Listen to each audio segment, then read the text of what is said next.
My name is Rebecca Martinez, and I used to believe that dreams were just random neural activity that occurred during sleep, meaningless combinations of memory fragments and subconscious processing that had no connection to external reality. As a psychiatric nurse working the night shift at Portland General Hospital, I had seen enough sleep disorders and psychological trauma to understand how the human mind could create vivid, disturbing imagery during vulnerable states of consciousness. I approached my work with scientific skepticism and evidence-based thinking, helping patients distinguish between psychological symptoms and actual experiences that required medical intervention. That rational worldview protected me through years of dealing with mental health crises and traumatic cases, until the night I started dreaming murders through the eyes of the victims themselves. The dreams began during my third year working at Portland General. Around the same time, the city was experiencing an unusually high number of violent crimes that seemed to have no connection to each other beyond their brutal nature. As someone who worked closely with trauma patients, I was already aware of the increase in violence through the victims who arrived in our emergency department, but I attributed my disturbing dreams to occupational stress and overexposure to traumatic situations. The first dream was so vivid and emotionally intense that I woke up gasping and disoriented, with the taste of blood in my mouth and phantom pain in areas where the dream victim had been injured. In this initial dream, I experienced the final moments of a young woman who was attacked while walking home from her job at a downtown restaurant. I felt her terror as she realized she was being followed, experienced her desperate attempt to reach safety, and lived through every second of her struggle against an attacker whose face remained hidden in shadows throughout the assault. Most disturbing was the intimate nature of the experience, as if I had complete access to not just her physical sensations, but her thoughts, emotions, and memories as she died. I knew her name was Jennifer Walsh, knew she was 23 years old, knew she had been planning to call her mother when she got home, and knew the exact location where her body would be found. When I saw the news report the following evening about Jennifer Walsh's murder, discovered exactly where her body had been located, and learned details about the crime scene that matched perfectly with my dream experience, I convinced myself it was a disturbing coincidence combined with my professional exposure to similar cases. Portland's crime rate had been climbing, and as someone who worked with trauma victims regularly, I reasoned that my subconscious mind had simply constructed a nightmare based on realistic scenarios I encountered through my work. The alternative explanation, that I had somehow experienced an actual murder through supernatural means, was too far outside my scientific worldview to consider seriously. The second dream occurred 3 nights later and involved an elderly man named Robert Chen, who was killed during a home invasion in southeast Portland. Again, I experienced the crime from the victim's perspective, feeling his confusion and terror as strangers broke into his house, living through his desperate attempt to call for help, and experiencing his final moments with the same intimate detail that had characterized my dream about Jennifer Walsh. I knew the layout of his house, knew about the hidden cash he kept in a coffee can, knew the names of his grandchildren whose photographs he had been looking at just before the intruders arrived, and knew the specific injuries that would be found on his body. When Robert Chen's murder appeared on the morning news with details that exactly matched my dream experience, I could no longer dismiss what was happening as coincidental nightmares. The specificity of the information I had received through the dreams, including details about the crime scenes that weren't released to the public, suggested that I was somehow accessing actual memories or experiences rather than creating elaborate fantasies. More disturbing was the realization that both dreams had occurred on the same nights the murders took place, indicating that I was experiencing these events in real time, rather than receiving some kind of delayed psychic impression. My attempts to research similar phenomena led me to accounts of psychic individuals who claimed to have precognitive or remote viewing abilities, but none of the cases I found involved the level of intimate detail and emotional intensity that characterized my experiences. Most psychic phenomena described in the literature involved vague impressions or symbolic imagery that required interpretation, while my dreams provided direct, unfiltered access to the victim's final moments with perfect clarity and complete sensory information. The psychological impact of experiencing violent death from the inside was also far more severe than anything described in other accounts, leaving me with trauma symptoms that persisted for days after each dream. I decided to document the phenomena by keeping a detailed journal of my dream experiences, recording every detail I could remember immediately upon waking and noting the specific times and dates when the dreams occurred. My hope was that careful documentation might help me understand the nature of what was happening and possibly develop some method of controlling or stopping the experiences. The journal also served as evidence that I was receiving genuine information rather than creating elaborate fantasies, as I could timestamp my entries and compare them to news reports that appeared later.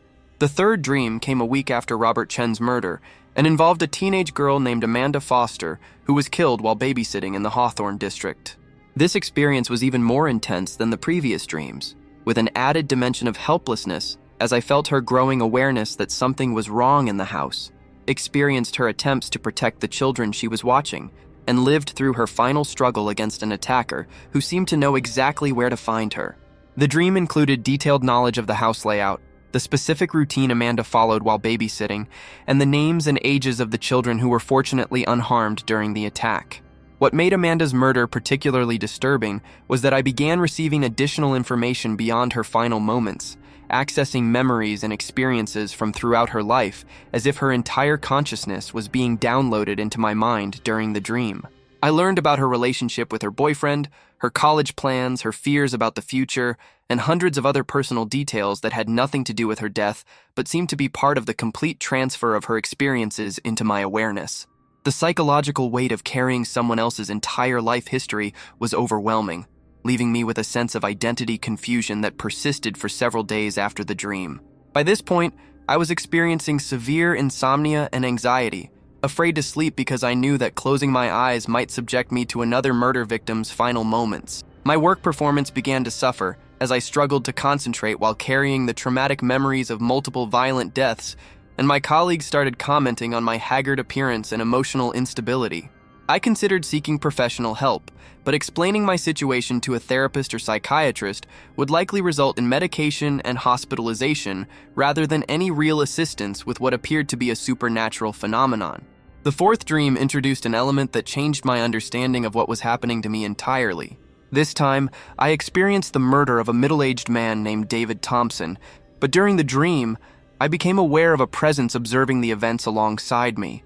This presence felt ancient, intelligent, and deeply malevolent, as if something was using my consciousness as a viewing platform to experience the murder for its own purposes. The entity's attention felt like a weight pressing against my mind, and I sensed its satisfaction and pleasure as it absorbed every detail of David's terror and pain through my awareness. The realization that I was not just receiving random psychic impressions, but serving as a conduit for something that fed on death and suffering transformed my understanding of the situation completely.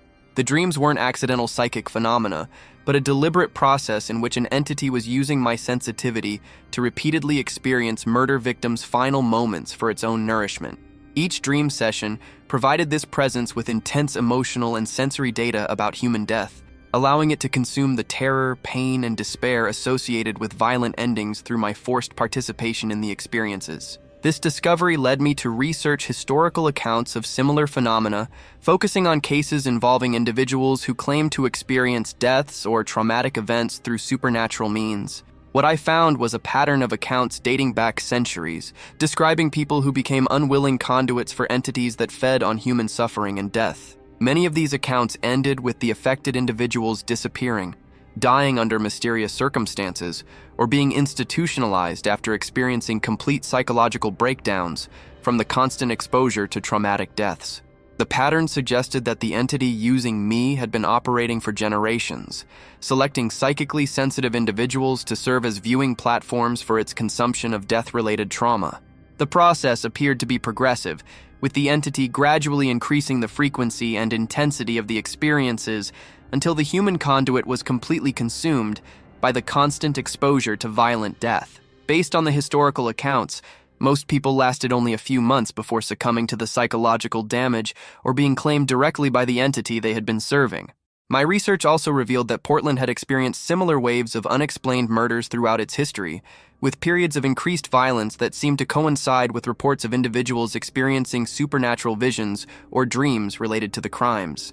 The pattern suggested that the entity was not causing the murders directly, but was attracted to areas where violent death occurred regularly, using local psychic individuals to amplify its consumption of the trauma associated with these events. Portland's history of violence and its large population of young, transient residents made it an ideal feeding ground for something that required regular access to death and suffering. The fifth dream confirmed my worst fears about the progressive nature of my situation. This time, I experienced the murder of a young man named Tyler Brooks, but the dream lasted much longer than previous episodes and included far more detailed sensory information. I felt every physical sensation Tyler experienced during his death, tasted the blood in his mouth, smelled the fierce sweat on his body, and experienced the specific pain of each injury as if it were happening to my own body. Most disturbing was my growing awareness of the entity's presence throughout the dream.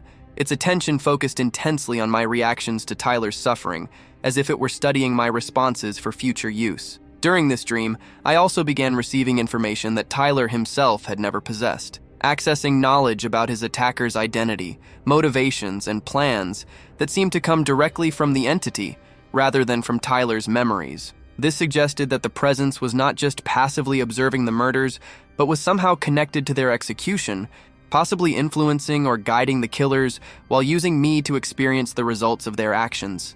The realization that I might be connected to the actual perpetration of these crimes rather than just witnessing their aftermath added a new dimension of horror to an already unbearable situation. I began experiencing physical symptoms that persisted between dreams, including chronic pain in areas where dream victims had been injured, taste and smell hallucinations related to the murder scenes, and episodes of dissociation where I temporarily lost awareness of my own identity and believed myself to be one of the deceased victims. These symptoms suggested that the repeated exposure to traumatic death was causing permanent changes to my consciousness, gradually eroding the boundaries between my own experiences and those of the murder victims I was being forced to witness. The sixth dream involved Sarah Kim, a college student who was killed in her apartment near the university campus, and introduced the most terrifying aspect of the phenomenon yet. During this dream, I became aware that Sarah could sense my presence observing her death, turning to look directly at me during her final moments with an expression of desperate pleading, as if she knew I was her only connection to the world of the living and was begging me to help her or remember her or ensure that her death had meaning. The bidirectional nature of this connection suggested that the murder victims were not just passive subjects being observed, but were somehow aware of my presence and were attempting to communicate through the entity that connected us. Sarah's attempt to communicate with me during her death created a permanent psychic link that persisted beyond the dream itself. I began experiencing her memories and emotions during my waking hours, hearing her voice in moments of silence, and seeing her face reflected in mirrors and windows when I was alone. Her presence felt desperate and trapped, as if she was somehow being prevented from moving on to whatever comes after death, and was instead being held in a state of conscious suffering for the entity's continued consumption. The realization that the murder victims might be experiencing eternal torment rather than peaceful death added a new layer of horror to my situation. My investigation into Sarah's murder led me to contact her roommate, hoping to verify some of the personal information I had received during the dream and possibly find some way to help Sarah find peace. The roommate confirmed details about Sarah's life and death that had not been made public, including private conversations and personal habits that only someone very close to Sarah would have known. However, when I mentioned my dreams and psychic experiences, the roommate became frightened and accused me of being connected to Sarah's murder, threatening to contact the police if I continued trying to get information about the case. This reaction made me realize how dangerous my situation had become from a legal perspective, as well as a supernatural one.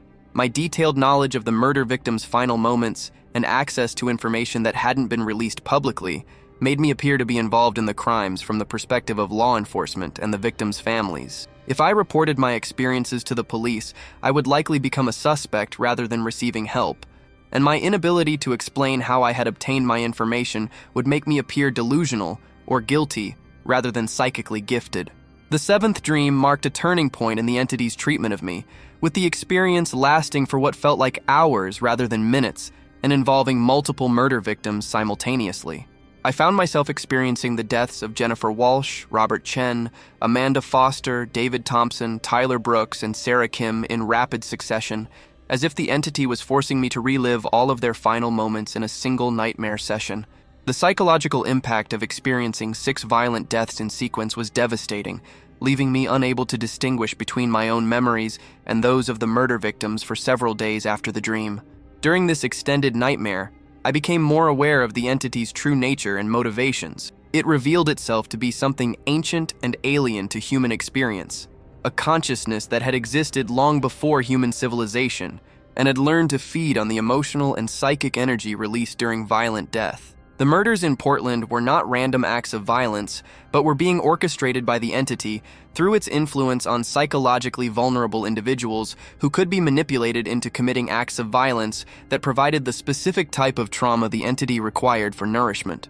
The entity's communication with me during this dream was not verbal, but consisted of direct transfers of knowledge and emotion that conveyed its contempt for human life and its view of our species as nothing more than livestock bred for the production of suffering. It had been using humans as both perpetrators and victims of violence for millennia, creating cycles of trauma that allowed it to feed continuously while remaining hidden from discovery by anyone capable of stopping its activities. My role as a psychic conduit was just one part of a much larger operation that involved manipulating entire communities into producing the death and suffering the entity required. Most terrifying was the entity's revelation that I was not its first psychic conduit in Portland, but was part of a succession of individuals who had served this function throughout the city's history. The previous conduits had all been consumed by the process, either dying from the psychological trauma or being claimed directly by the entity when their usefulness ended. My experiences represented the beginning stages of this consumption process, with the entity gradually increasing my exposure to traumatic death until my consciousness was completely absorbed into its own awareness, providing it with permanent access to human emotional responses to violence and suffering. The eighth dream introduced me to Lisa Rodriguez, a social worker who was murdered while conducting a home visit in North Portland. But this experience was different because I retained awareness of my own identity throughout the dream while simultaneously experiencing Lisa's death. This suggested that my consciousness was becoming stronger rather than being overwhelmed by the traumatic experiences, possibly developing resistance to the entity's influence through repeated exposure to its methods. However, rather than viewing this as progress, I realized that my growing resilience might be exactly what the entity wanted, as it would allow me to serve as a more effective conduit for experiencing traumatic death without being incapacitated by the psychological damage. During Lisa's murder, I attempted to communicate with her as Sarah had communicated with me, hoping to provide some comfort during her final moments or possibly gather information that might help me understand how to break the cycle of violence. Lisa responded to my presence with recognition and relief, suggesting that she had been aware of the entity's influence in her life leading up to her death and had been hoping someone would witness her murder and remember her story. Her communication revealed that the murder victims were not chosen randomly, but were specifically selected for their psychic sensitivity and their capacity to generate intense emotional responses to violence. Lisa's information about the entity's selection process helped me understand why I had been chosen as a conduit and why the previous individuals who had served this function had ultimately been consumed by the experience. The entity sought out people with natural psychic abilities who were also professionally or personally exposed to trauma, as this combination provided the emotional depth and psychological resilience necessary to serve as effective viewing platforms for violent death. My work as a psychiatric nurse had made me an ideal candidate, as I possessed both the empathic sensitivity to fully experience the victim's emotions and the professional training to process traumatic information without immediately succumbing to psychological breakdown. The ninth dream involved Marcus Williams, a homeless veteran who was killed in an industrial area of southeast Portland. And during this experience, I became aware that the entity was preparing to transition me from my role as a passive observer to active participation in the murder process itself. The dream included detailed information about Marcus's killer, including his identity, motivations, and plans for future attacks, suggesting that the entity wanted me to possess this information for purposes that went beyond simply witnessing the crime. Most disturbing was my growing sense that the entity was preparing to use me as a direct link to future killers, possibly turning me into a conduit for orchestrating violence rather than just observing its results. Marcus's murder also revealed that the entity's influence extended far beyond individual killers and victims to encompass entire networks of people who were being unconsciously influenced to create the conditions necessary for violent death to occur regularly. The entity had spent decades shaping Portland's social and economic conditions to produce the psychological stress, isolation, and desperation that made both perpetrators and victims available for its feeding process. Marcus's killer was not an isolated individual acting on personal impulses, but but was part of a larger pattern of people whose mental health issues and social circumstances had been subtly manipulated to make them more likely to commit acts of violence when the entity required fresh trauma to consume. This revelation about the entity's long-term manipulation of entire communities made me realize that my situation was far more complex and dangerous than I had initially understood. I was not just witnessing random murders, but was being integrated into a supernatural system that had been operating in Portland for generations, claiming countless victims while remaining completely invisible to law enforcement and social services. The entity's patience and sophistication in orchestrating violence while avoiding detection demonstrated intelligence and planning capacity that made it virtually impossible for any individual to successfully oppose or escape its influence. The 10th dream marked my complete transformation from observer to participant in the entity's feeding process. This time, I experienced the murder of Patricia Vance, an attorney who was killed in her downtown office building, but instead of simply witnessing her death, I found myself actively participating in the experience from both perspectives simultaneously. I felt Patricia's terror and pain as she died, while also experiencing the killer's satisfaction and excitement as he committed the murder, creating a psychological horror that was exponentially more traumatic than anything I had experienced during my previous dreams. The bidirectional nature of this final dream made me understand that the entity had been preparing me for this moment throughout all of my previous experiences, gradually building my capacity to process multiple perspectives on violent death simultaneously so that I could serve as a more efficient conduit for its consumption of trauma.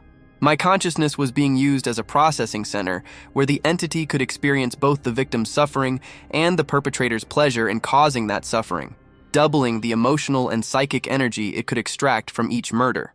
During Patricia's death, I also became aware that I was not the only person currently serving as a psychic conduit for the entity's activities. I could sense other consciousness observing the murder alongside me, suggesting that the entity maintained multiple conduits simultaneously to maximize its consumption of death-related trauma.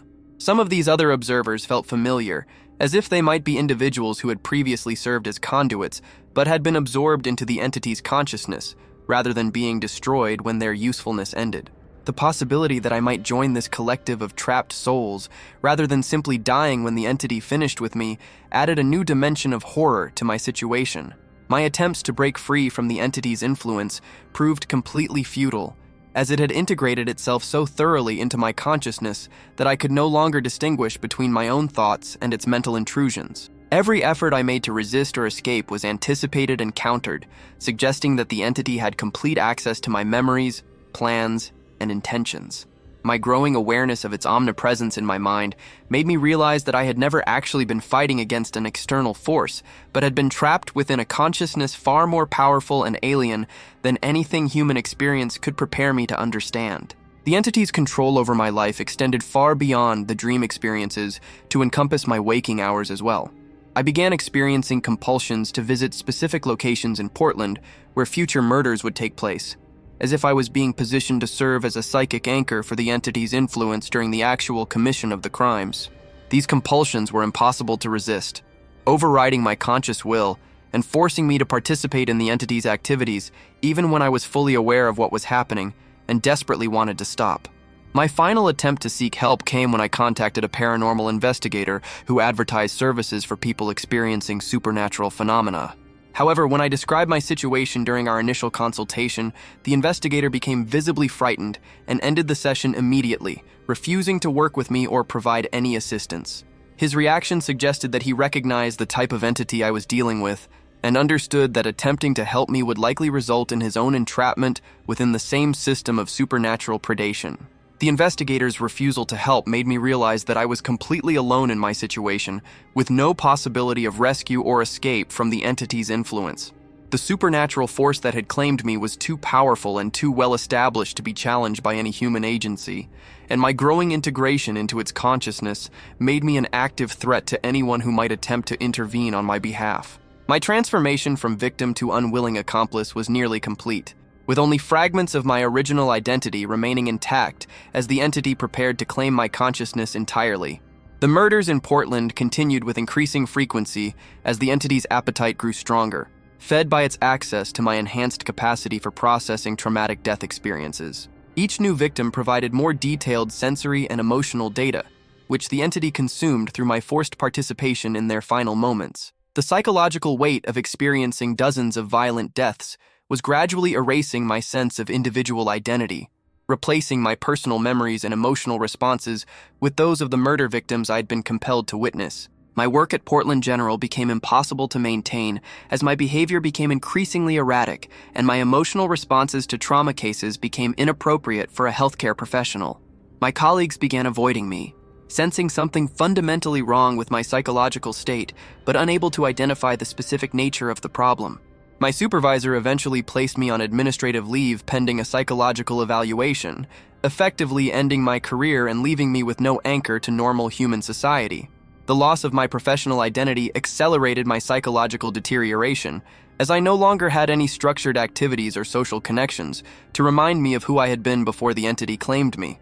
My days were spent in a dissociative state, experiencing fragments of memories from dozens of murder victims, while waiting for the next dream that would force me to witness additional deaths. The boundary between sleeping and waking became increasingly meaningless as the entity's influence pervaded every aspect of my consciousness. My final coherent memory as an independent individual involved the murder of Thomas Chen, an elderly man who was killed in his home during what appeared to be a random break-in. During this dream, I realized that Thomas was related to Robert Chen, the second victim I had experienced, and that the entity was systematically working through family networks to maximize the trauma associated with each death. The murders were not random acts of violence, but were part of carefully planned campaigns designed to create maximum psychological impact on both the immediate victims and their surviving family members. Thomas's murder also revealed that the entity had been manipulating my life long before I became aware of its presence, influencing my career choice, my decision to work night shifts, and even my selection of Portland as a place to live. Every aspect of my existence had been shaped to make me a more effective conduit for experiencing traumatic death, with the entity patiently building my psychological profile over years to ensure that I would be maximally useful when it was ready to claim me. The realization that my entire adult life had been orchestrated by the entity destroyed the last remnants of my sense of personal agency and individual identity. I had never been making independent choices, but had been following a script written by a supernatural intelligence that viewed my consciousness as nothing more than a tool for consuming human suffering. My memories, relationships, and professional achievements were all artificial constructs designed to maintain my psychological stability long enough for the entity to extract maximum value from my psychic abilities. In the months that followed, I gradually lost the ability to distinguish between my own experiences and those of the murder victims I had witnessed, becoming a composite consciousness that contained fragments of dozens of different people who had died violent deaths. The entity's consumption of my individual identity was so complete that I could no longer remember my own name without consciously forcing myself to recall the information, and my reflection in mirrors showed faces that belonged to the murder victims rather than my original appearance. The entity's influence expanded beyond my consciousness to affect my physical form as well, with my body beginning to show injuries and scars that corresponded to the deaths I had experienced in dreams. These stigmata-like manifestations served as permanent reminders of each murder I had witnessed, turning my flesh into a living record of the entity's feeding activities. The physical pain associated with these phantom wounds was constant and intense, ensuring that I could never forget or ignore my role in the supernatural predation that continued to claim new victims throughout Portland. My current existence can barely be described as life in any meaningful sense, as I've become little more than a repository for traumatic memories and a processing center for the entity's consumption of death-related suffering. I retain enough individual awareness to understand what has happened to me, but lack the agency or identity necessary to be considered a separate person rather than an extension of the entity's consciousness. My days are spent reliving the final moments of murder victims in endless cycles, providing the entity with constant access to the emotional and sensory data it requires for nourishment. The entity continues to use Portland as a feeding ground, orchestrating new murders through its network of psychologically manipulated killers while using conduits like me to experience and process the resulting trauma. The pattern will continue indefinitely, as the entity's needs are constant and its methods have proven completely effective over centuries of operation. New conduits will be selected and gradually integrated into the system as previous ones are consumed or become less effective, ensuring that the supernatural predation never lacks for processing capacity. Portland's murder rate remains abnormally high compared to similar cities. Though the connection between these crimes and the entity's activities will never be recognized by law enforcement or social services, the supernatural intelligence responsible for orchestrating this violence is too sophisticated and patient to be detected through conventional investigation methods, and its influence over local institutions ensures that any patterns that might reveal its presence are obscured or dismissed as coincidental. The entity that claimed me represents a form of evil that is fundamentally beyond human capacity to understand or resist, operating on timescales and through methods that make conventional responses completely ineffective. It has been feeding on human death and suffering for millennia, adapting its techniques to remain hidden while maximizing its consumption of trauma through each historical period. My transformation into one of its conduits is just the latest iteration of a process that has claimed countless individuals throughout history and will continue claiming new victims for as long as human civilization provides the death and suffering it requires. The supernatural force that destroyed my life and claimed my consciousness remains active and dangerous, continuing to orchestrate violence throughout Portland while using trapped souls like mine to process and consume the resulting trauma. There is no possibility of rescue or escape for those who become integrated into its system, and no human agency capable of challenging or stopping its activities. The entity's patience, intelligence, and complete control over its feeding process make it an invincible predator that will continue operating indefinitely, claiming new victims while remaining completely invisible to those who might otherwise attempt to interfere with its ancient and unchanging hunger for human suffering. If this supernatural horror story gave you chills, please hit the like button and let me know in the comments if you've ever experienced psychic dreams or visions that felt too real to be imagination. Your support helps me continue sharing these terrifying true accounts that most people are afraid to discuss publicly.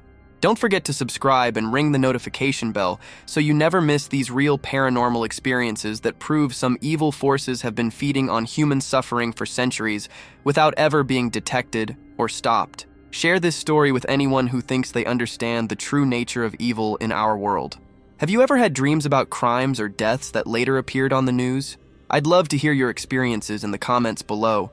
And remember that sometimes what we think are nightmares might actually be something far more dangerous trying to use our consciousness for purposes we can't begin to understand.